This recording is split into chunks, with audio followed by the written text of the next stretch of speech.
Hello, this is Dan Baldwin, and today we're speaking with Tom Azelby, the managing partner of Bandwave Systems. Tom, thanks for being with us today. Thanks for having me, Dan.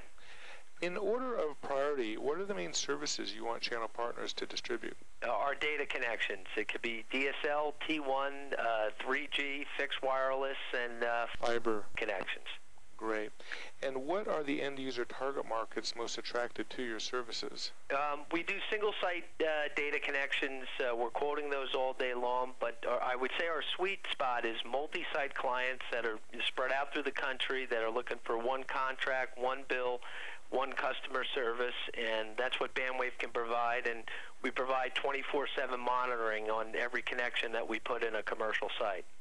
So you're not a master agency for this services. You're a reseller or a service provider because the bill comes on Bandwave system paperwork? That's correct. We do all the billing for the clients, and we're responsible for all the service on the connections. We have nationwide truck dispatch to get a technician out on site. All the carriers that we work with, we have access to their platforms where we can open trouble tickets, test routers, and do troubleshooting. Great. What are the types of channel partners are having the most success selling your services?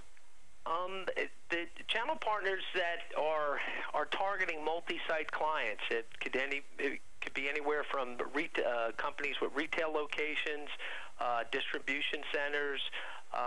Some of the companies that we service are Urban Outfitters, Pella Windows. We do some business with IMAX theaters. So we cut across all industries, all market segments. Now, do you primarily distribute only through channel partners? Do you have your own in-house sales force? No, we have our indirect channel is the channel that brings in all our sales. We've been doing it since May of 2000. That's when we started the program, and we've pretty much stuck by it ever since. And are your more successful channel partners, are they, the old long-distance agents working out of their, bedrooms, or are they brick-and-mortar interconnects, or are they IT VAR integrators? Who are you having the most success with? I think you kind of went through all the different types of agents we have, but I would say our telecom agents are generally the ones out there quoting all the new business and bringing us the larger deals with multi-sites. The IT, we have found that the IT partners or VARs, they have a lot of influence over their clients, but they have a limited account base. So a lot of our marketing efforts goes towards telecommunication agents because they're continuously out there looking for new opportunities. And are they the people that are feet on the street telecom agents, or do you have relationships with the different web marketers? I think it's mostly feet on the street. I think that's still our strength, and that's primarily the agents we're dealing with. Great. And who are your primary competitors for both end users and channel partners? I think our biggest competitors are our suppliers, are the carriers themselves, and what allows us to do as an aggregator, having all these different carriers, we have a lot of different products in our portfolio, and the way we compete against our carriers is our customer service, the monitoring, and delivering a better service team to the agent's clients. And we'll go head to head with any call center or carrier help desk. What you do is you bring a real team to the sale. So if you're selling a multi-location sale, it's not like you're going to have the carrier team, which may or may not be there next week. Here you got real people that are still going to be there. Exactly. And are there any other aggregators like you that you find yourself competing against? I know there's aggregators out there, but rarely do we go into a deal where we're competing against another aggregator. Generally, we're competing against another carrier. But sometimes we're supplementing the carrier deal. The carrier could be going in to deliver an MPLS network. A carrier might bring us in to do all the redundant connections to back up their MPLS. We're finding redundancy is an important market for us, especially on multi-site locations.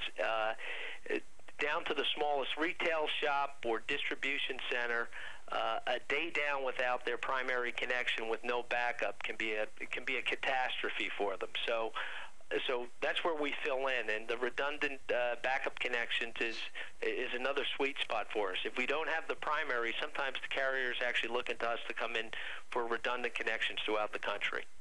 And do you only provide network service, or do you also provide the load balancing black boxes? We do.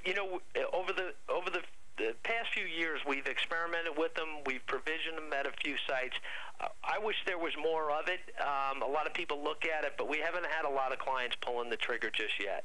Mm-hmm. Do they seem interested in that? Yeah, there's definitely interest. Sometimes the clients have their own IT department has their own firewall appliance that can do automatic failover, or they're instituting a load balancing device themselves where they don't need us, they just need us to drop the connection and make sure it's up. Great. And moving on to our fifth question now, we've kind of answered it. Let me see if there's anything left out. How are your services better than your main competitors for both end users and channel partners? You said a customer service team, you can add in redundancy, and you can be a backup to the carrier, or you can lead. Is that pretty much it?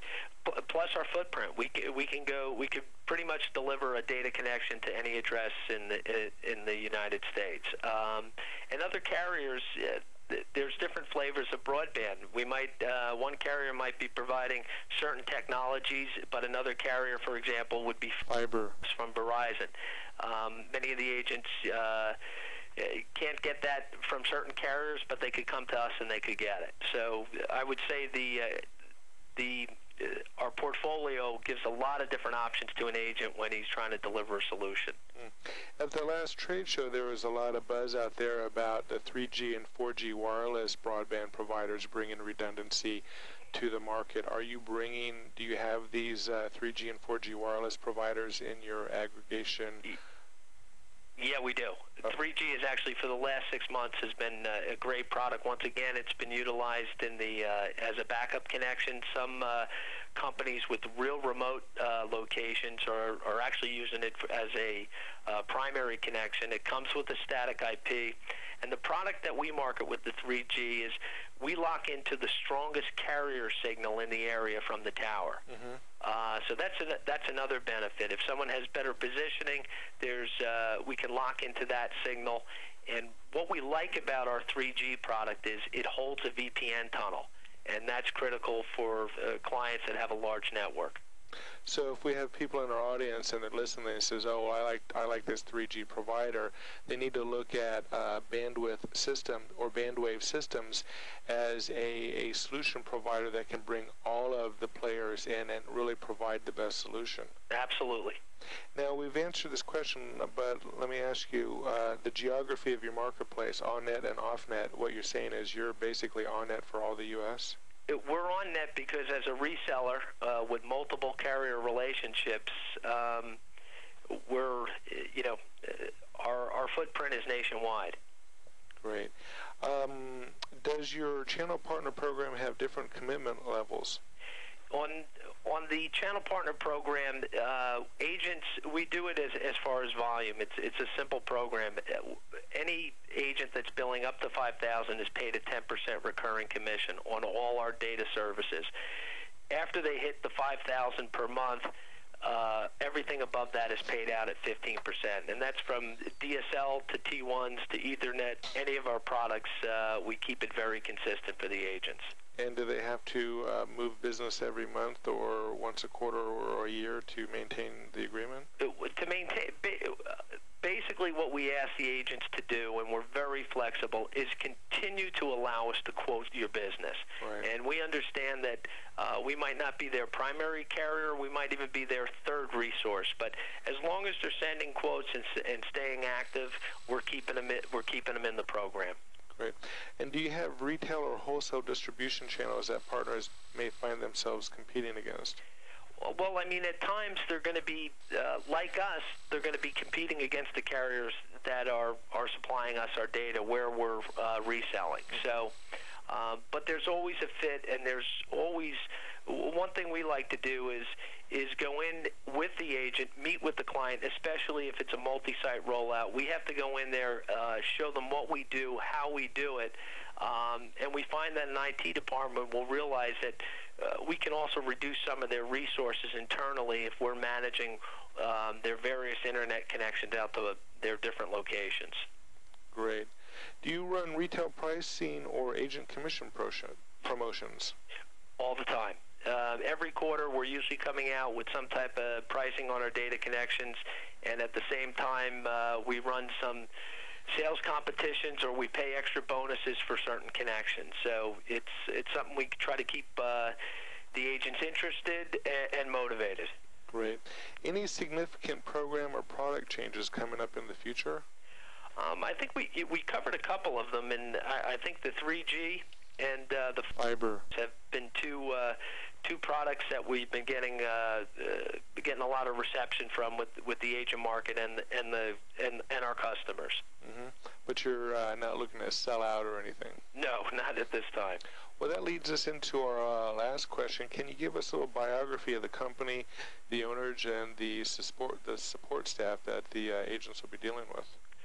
Well, the company was started back in May of 2000, and like many of the agents, I think when we came into the market, there was a big downturn, and we're one of the companies that kind of looked at what happened, rearranged the model, and we've hung in there, and we've survived, and then we started to thrive. So that's when we started. So we've earned our stripes.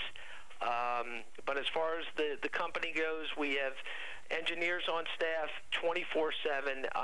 What I'd want to stress to the agent market is that once an agent places their customer with Bandwave, they're in really good hands with our help desk, and that really sets us apart from many of the carriers and our competitors. But the important thing is you've been around for going on 10 years now. You are an owner, and you've been paying agents ever since you started. Exactly. Great. Any other things that you want to share with our audience before we wrap up? I think what you hit on, which is important to agents, is knowing that you've been around and you have a credible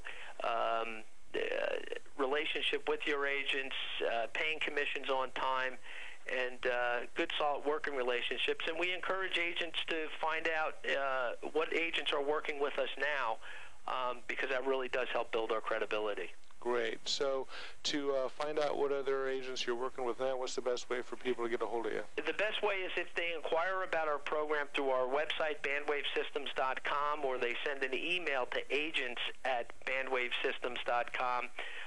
We'll provide them a marketing template about the partner program, and at that time, as we interview the agent and they interview us, we exchange as much information that is necessary to make everybody feel good about an ongoing relationship. Terrific. This is Dan Baldwin. We've been speaking with Tom Azelby, managing partner of Bandwave Systems. Tom, thanks for visiting with us today. Thanks for having me, Dan.